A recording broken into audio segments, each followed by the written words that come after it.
Good morning. Kwentuhan tayo tungkol kay Rene Baterbonia. Okay? Kasi ang dami ko nababasa sa comment section. Yung iba galit.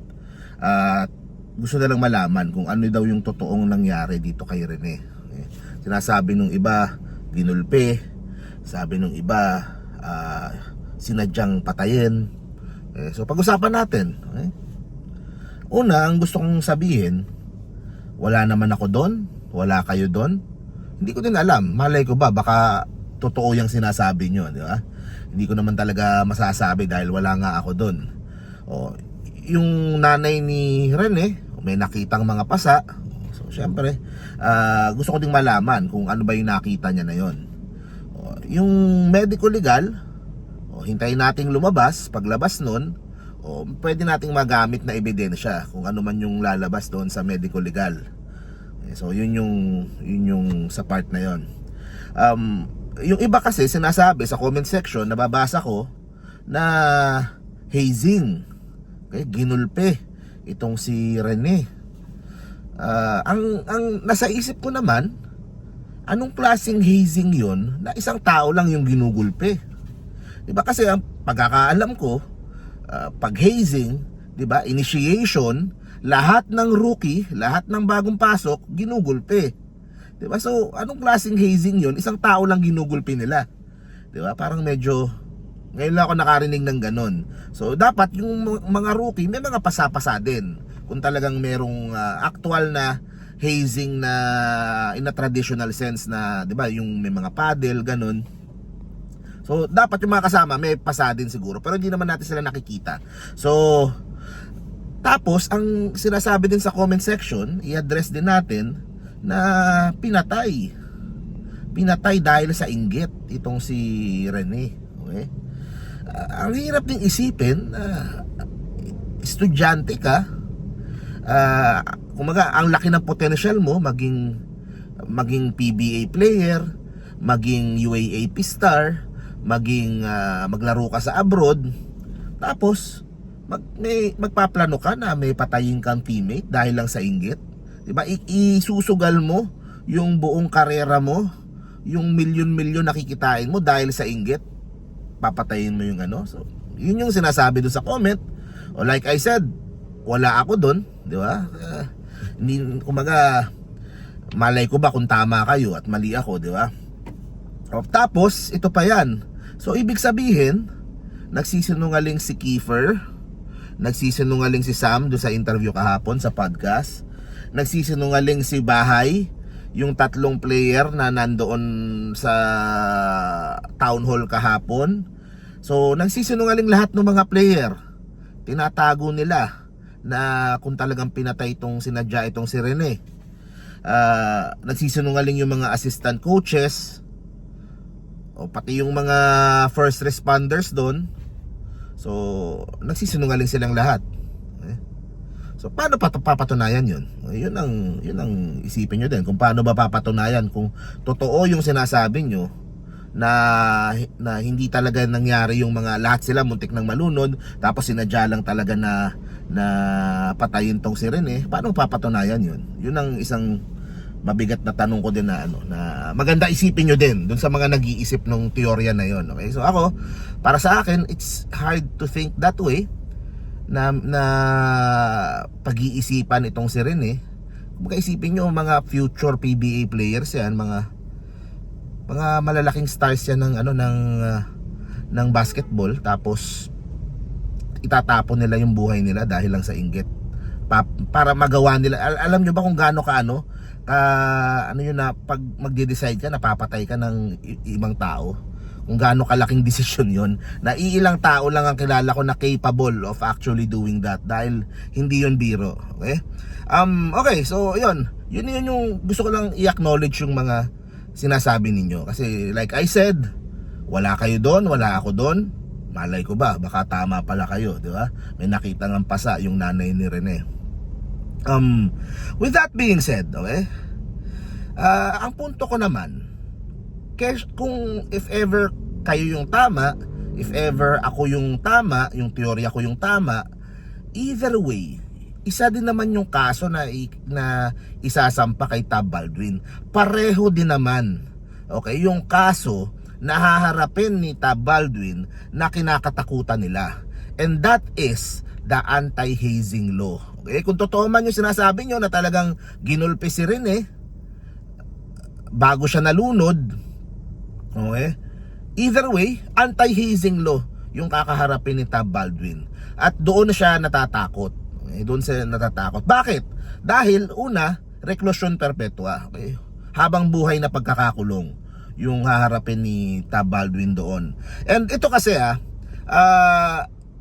sa isip ng ibang tao, pag sinabing hazing, yun lang yung may paddle, fraternity, gugulpihin na ganun. Okay? So yun ang normal na pagkakaintindi natin sa hazing. Pero kasi nung 2018, yung RA 11053 o anti-hazing law, inexpand yung ibig sabihin ng hazing.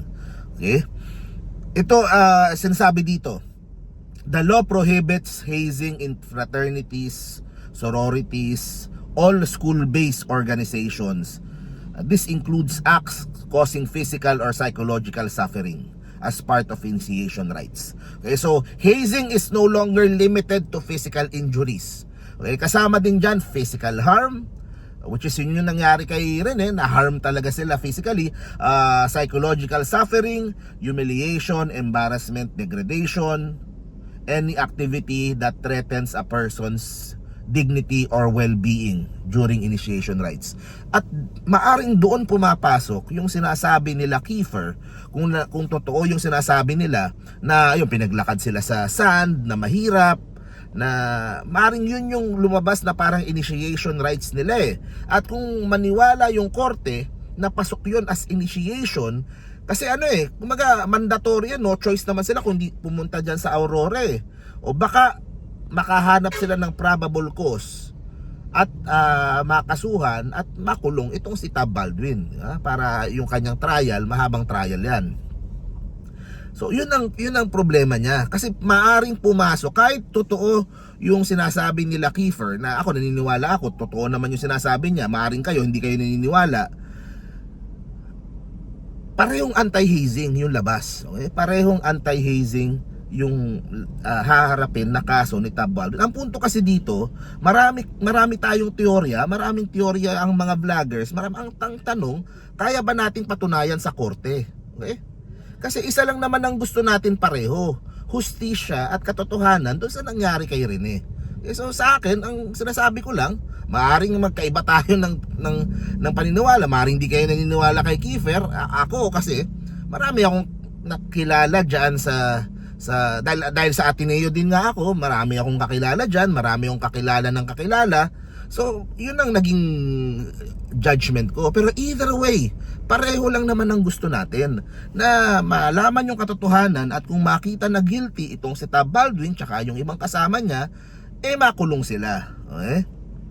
Dagdag pa dito, yun, a victim's willingness to participate does not excuse the offenders from criminal liability. Ibig sabihin, kahit willing sila na pumasok doon kasi lumalabas parang initiation yung ginagawa ni Tab na ganyan eh, para makapasok ka sa team. Pagpasok mo sa team, lahat kailangan dumaan dito sa mahirap na military training sa Aurora. Ang problema niya, itong anti-hazing law mas bumibigat pag may namamatay eh.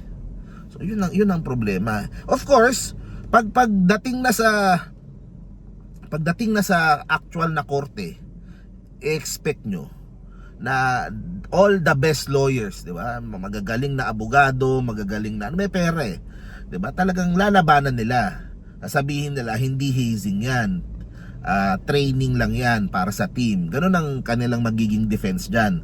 So asahan nyo na magiging mabigat na kaso ito, na trial ito, paghantong doon. Pero sa akin, malayo-layo pa tayo doon, di ba? Ngayon gusto muna nating mabuo yung buong storya. At kung sakaling hindi kayo naniniwala doon sa tingin nyo nagsisinungaling lahat sila, nagsisinungaling lahat ng players, na hindi naman na endanger yung buhay nila, 'Di ba? Ako naniniwala ako. So, pero either way, pareho tayo ng gusto. Hustisya para kay Rene. Malay ko ba kung totoo pala yung sa inyo at meron kayong makitang ebidensya na magpapatunay na ganun nga talaga yung nangyari. Gusto ko ding managot lahat ng mga ano doon, lahat ng mga nagkasala doon. Pero hanggat walang aktual na ebidensya ako nakikita na ganun nga yung nangyari, syempre papaniwalaan ko kung ano yung tingin ko totoo, di ba? Maaring mali ako, di ba? Maaring hindi tama yung, pero either way, sa korte din naman bagsak hindi naman ako judge dito di ba? Nagkukwento lang ako mula sa side ko, di ba? Kung gusto niyo magkwento mula sa side nyo, pwede naman din kayong mag-vlog at doon nyo ikwento kung ano tingin nyo yung totoong nangyari. So, karapatan nyo naman yun. So, yun lang naman yung gusto kong sabihin, na pareho tayo ng gusto. At sa eskwelahan ko nga, hindi ganun kadami yung kayang sabihin yung sinasabi ko Dahil ang gusto ko mag-step down si Father Bobby Yap. Isipin nyo, presidente namin, di ba? Pinag-step down ko, gusto ko bumaba at palitan na. Pero it has to be said. Okay? So yun lang naman yung gusto kong sabihin. And mahaba-haba pa to at i-cover ko. Yan. Kung ako ay nagkamali, kung ako ay nagkamali ng aking pagbasa o pag-analyze, ganun lang talaga, okay? Syempre wala tayo dun so hindi natin buong malalaman hanggat hindi lumabas yung lahat ng validated na impormasyon, okay? So thank you very much, guys. Have a great day, and ipagdasal natin si Rene at saka si Divine na mabigyan sila ng hustisya dito. Bye bye.